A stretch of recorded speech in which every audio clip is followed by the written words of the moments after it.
नमस्कार, राष्ट्र प्रथम पे आपका स्वागत है। मैं अनूप और आप देख रहे हैं न्यूज़ 7 हिंदी। चूंकि उत्तर प्रदेश का माहौल इस समय गर्म है भारतीय जनता पार्टी को लेकर। आज भारतीय जनता पार्टी पूरे देश में उत्तर प्रदेश के प्रदेश अध्यक्ष को लेकर चर्चा हो रहा है और नामांकन भी हो चुका है। और नामांकन करने वाले व्यक्ति का नाम है पंकज चौधरी, केंद्रीय वित्त राज्य मंत्री, महाराजगंज से सांसद। आज जो शख्स हमारे साथ खड़े हैं भारतीय जनता पार्टी के, अगर कही जाए तो ये संगठन में अपने विद्यार्थी जीवन से भारतीय जनता पार्टी में भारतीय जनता पार्टी का ये कह सकते हैं झंडा ढोने वाले रामपुर कारखाना के विधायक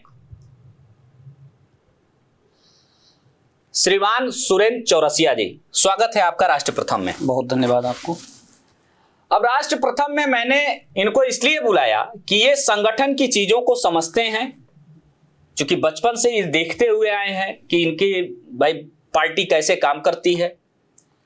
अचानक प्रदेश अध्यक्ष, ऐसे प्रदेश अध्यक्ष का आना जिससे सोचा नहीं जा सकता था, क्योंकि मैं पूर्व की खबरों में अन्य लोगों का नाम बताया था। पंकज चौधरी कहीं दूर दूर तक नहीं थे।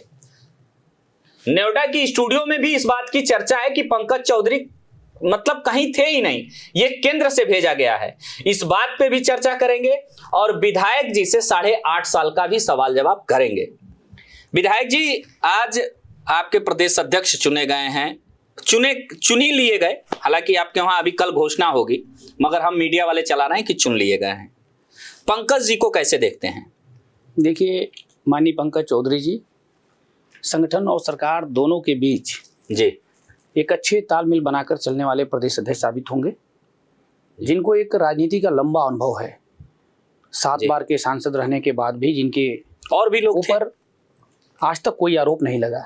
ठीक बात है। और भारतीय जनता पार्टी ही एक ऐसी पार्टी है जिसमें बूथ पर काम करने वाला व्यक्ति भी प्रदेश अध्यक्ष बनने का सपना देख सकता है, सड़कों पर काम करने वाला व्यक्ति भी विधायक बनने का सपना देख सकता है।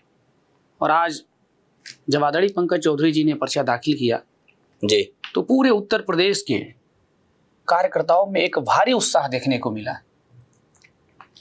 उनकी जो शुरुआत रही है सभासद से सांसद तक की, उसको आप कैसे देखते हैं? एक मजे हुए कार्यकर्ता का जो भाव है, जो काम करने का तरीका है, वो संपूर्ण गुण आदरणीय पंकज चौधरी जी में है। तो देश के इतने बड़े पद पे रहने के बाद भी जिस आदमी के अंदर किसी भी प्रकार का कोई घमंड न हो, कार्यकर्ताओं को साथ लेकर चलने की कला हो, संगठन और सरकार दोनों के बीच कैसे तालमेल बनाकर चलना है, इसकी जिसके पास खूबी हो, ये सारी खूबियां माननीय पंकज चौधरी जी के अंदर है। ये सारी खूबियां पंकज चौधरी जी के अंदर है, ये विधायक जी कह रहे हैं। अब ये देखना होगा कि सरकार में और संगठन में कैसे वो तालमेल बिछाते हैं। हालांकि अब बात एक और कर लेते हैं, विधायक जी हैं, मौका भी है। विधानसभा चुनाव बिहार में इनको जिम्मेदारी मिली थी। विपक्ष का कहना है कि 10,000 का ऐन वक्त पे देना चुनाव के समय वो कारगर साबित हो गया एनडीए सरकार को लेकर, क्योंकि विधायक जी को जिम्मेदारी थी। विधायक जी, आप बिहार चुनाव में भी गए थे जी। हमारी आपकी बात हुई थी तो आप उस समय चुनाव में थे। ऐसा क्या रहा कि लोग तेजस्वी को भूल गए और नीतीश पे भरोसा जताए? देखिए, देश की जितनी भी पार्टियां हैं वो चुनाव के वक्त चुनाव लड़ती हैं जी, लेकिन जो हमारी पार्टी है भारतीय जनता पार्टी, जिसका मकसद राष्ट्र प्रथम है, वो चुनाव बीतने के सेकेंड दिन से ही चुनाव लड़ने का काम करती है। ठीक बात। हम लोग आज विधायक के रूप में काम कर रहे हैं, लेकिन आप देखेंगे तो पूरा दिन जनता के लिए हम लोग काम कर रहे हैं। इसी प्रकार हमारी पार्टी पूरे 5 साल 365 दिन। आप नहीं मानते हैं कि 10,000 जो दिया गया वो एक लोक लुभावनी चीजें थे? उस समय लोगों ने, महिलाओं ने खासकर वोट दिया है भाई बिहार में। सरकार ने जो 10,000 रुपया उन महिलाओं को दिया था वो उनके स्वावलंबन के लिए दिया था। और किसी भी प्रदेश में सरकार की ये अच्छी पॉलिसी है कि हम युवाओं के लिए, हम महिलाओं के लिए, हम देश के किसानों के लिए जो काम माननीय प्रधानमंत्री जी कर रहे हैं, किसान को जहाँ पर हम किसान सम्मान निधि दे रहे हैं, हम बहनों को लखपति बनाने के लिए काम कर रहे हैं, हम युवाओं को उद्यमी बनाने के लिए काम कर रहे हैं। सरकार 5 लाख रुपए देकर युवाओं को बिना किसी इंटरेस्ट के लोन देकर उन्हें उद्यमी बनाने पर काम कर रही है।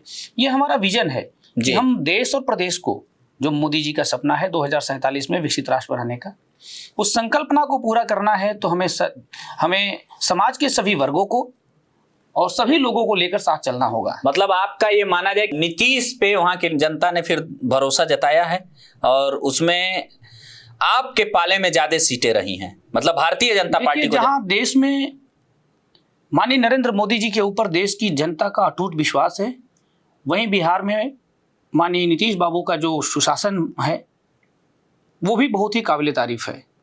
और जहां पर नीतीश जी का सुशासन है वहीं भारतीय जनता पार्टी का विकास है। ऐसा तो नहीं कर रहे हैं, गृह विभाग आपके पास अब आ गया तो विकास और सुशासन दोनों जब मिलता है तो किसी भी प्रदेश का और देश का कायाकल्प होता है। सारे मजबूत विभाग आपने अपने पास रख लिए वहां। ये निर्णय लेना हम लोगों की स्तर की बात नहीं है।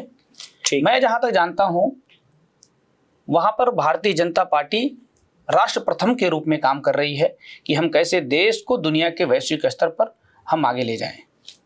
एक बड़ा मामला है, विपक्ष इस पे सवाल उठा रहा है और अखिलेश जी इस पे कहते हैं कि उत्तर प्रदेश ही नहीं, जो एनडीए की सरकार है नरेंद्र मोदी जी के नेतृत्व में चल रही है, वो देश को भ्रमित कर रहे हैं एसआईआर के माध्यम से। एसआईआर क्या है विधायक जी, इसको जरा बताइए दर्शकों को। देखिए, जो मतदाता गहन पुनरीक्षण अभियान है, किसी भी व्यक्ति को किसी भी देश में, ये पहली बार नहीं हो रहा है, भारत में ये हमेशा से होता आया है। किसी भी देश में स्वच्छ लोकतंत्र की, स्वस्थ लोकतंत्र के लिए स्वच्छ मतदाता का होना बहुत ही अनिवार्य है। हम किसी भी देश में हमारे वोटर लिस्ट में जो खामियां रहती हैं वो हम एसआईआर के माध्यम से उसको दुरुस्त करते हैं। हम मरे हुए लोगों को, विस्थापित लोगों को, विवाहित बेटियों को जो चली जाती हैं वो कहीं एक जगह डुप्लीकेसी के नाम पे 3-3, 4-4 जगह एक व्यक्ति का नाम रहता है, वही हटाना ही हमारा एसआईआर का मकसद है कि हम गलत लोगों को वोटर लिस्ट से हटाकर कैसे हम एक स्वच्छ लोकतंत्र की स्थापना कर सकें। और स्वच्छ लोकतंत्र में मतदाता का एक अहम रोल है। मैं तो मानता हूं कि जब कोई व्यक्ति बूथ तक जाता है और उसका वोटर लिस्ट में नाम नहीं होता तो आदमी अपने को बहुत अपमानित महसूस करके वापस आता है। और कोई व्यक्ति जो यहाँ रहता नहीं या जिसका देहांत हो गया रहता है, उसका वोटर लिस्ट में नाम रहता है। हाँ, ये सरकार का प्रयास है कि हम ऐसे लोगों का नाम वोटर लिस्ट से हटाकर एक स्वच्छ और स्वस्थ मतदाता सूची का निर्माण करें, जिसके आधार पर हम स्वस्थ लोकतंत्र की स्थापना कर सकें। उत्तर प्रदेश के मुखिया और आपके हम सब के मुख्यमंत्री जो हैं, हमारे भी मुख्यमंत्री हैं उत्तर प्रदेश से हैं, तो मगर आप चूंकि विधायक हैं, सत्ता में, उन्होंने ये कहा कि रोहिंग्या और जो बाहरी हैं वो अब इस प्रदेश में नहीं रह सकते हैं। ये तो मुख्यमंत्री जी ने बहुत अच्छी बात कही है, क्योंकि जहाँ के लोग हैं उनका वहाँ के संसाधनों पर अधिकार होना चाहिए। और यदि कोई रोहिंग्या व्यक्ति आकर हमारे मतदाता सूची में शामिल होकर हमारे स्वच्छ लोकतंत्र को बदनाम करने का काम कर रहा है तो निश्चित रूप से पहले तो उससे मतदाता, आप जहाँ से विधायक वहाँ भी खाली कराने का प्रयास कर रहे हैं। तब देखिए, हमारे यहाँ रोहिंग्या की संख्या नहीं है, लेकिन जो लोग भी हमारे मतदाता सूची में ऐसे हैं जिनकी नाम डबल, त्रिबल या किसी कारण से उनकी मृत्यु हो गई, ऐसे नामों को निश्चित रूप से हटाने का काम होगा और एक अच्छी पारदर्शी मतदाता सूची बनेगी जिसमें लोग लोकतंत्र के मंदिर में जब मतदान देने जाएं तो अपने हिसाब से अपने देश, अपने क्षेत्र, अपने प्रदेश के विकास के लिए अच्छे लोगों का चयन कर सकें। इन 8.5 सालों में योगी जी के नेतृत्व में चूंकि आप काम कर रहे हैं, इस 8.5 साल में उत्तर प्रदेश को आप कैसे देखते हैं पहले के उत्तर प्रदेश से? मैं 8.5 साल में उत्तर प्रदेश को एक बदलता हुआ उत्तर प्रदेश के रूप में देख रहा हूं, जहां पर लोगों को सम्मान है, जहां पर लोगों को विकास के नए नए आयाम देखने को मिल रहे हैं। हम सबको याद है कि यही वो उत्तर प्रदेश है जहां पर आपको हमेशा बूटों की रौ सुनाई देती थी, जहां पर आतंकवादी गतिविधियां सुनाई देती थी। आजमगढ़ जैसे जगह पर आतंकवाद की नर्सरी का भी आप ही के सरकार में कोडिन कफ सिरप भी चल रहा है। लेकिन आप देखेंगे तो आज वो सब बदला हुआ है। जब उत्तर प्रदेश का नौजवान देश या प्रदेश दुनिया में कहीं जाता है तो लोग वहाँ उसका सीना उस समय चौड़ा हो जाता है जब वो लोग कहते हैं कि आप योगी आदित्यनाथ जी के प्रदेश से आए हैं। ठीक, तो हमारे मुखिया का जब नाम आता है तो हमारा भी सीना गर्व से चौड़ा हो जाता है।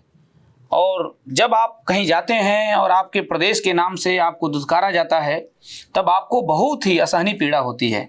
लेकिन आज पूरे देश और दुनिया में माननीय योगी आदित्यनाथ जी के नेतृत्व में जो उत्तर प्रदेश का गौरव बढ़ा है, उत्तर प्रदेश की विकास की जो गाथा लिखी जा रही है, वो चाहे एक्सप्रेसवे के रूप में हो, चाहे ग्रामीण मार्गों के रूप में हो, चाहे विद्युत के क्षेत्र में हो, चाहे शिक्षा के क्षेत्र में हो, चिकित्सा के क्षेत्र में हो, उद्यम के क्षेत्र में हो, कि एक बदलता हुआ उत्तर प्रदेश जहां पर लोग आना चाहते हैं, जहां कभी लोग आना नहीं चाहते थे, आज वो प्रदेश उद्यम प्रदेश बन रहा है। आज वो प्रदेश विकसित प्रदेश बनने की ओर आगे बन रहा है। यही हमारा बदलता हुआ उत्तर प्रदेश है और यही योगी आदित्यनाथ जी के नेतृत्व में भारतीय जनता पार्टी की एक बेहतर सरकार जो चल रही है उसका उदाहरण है।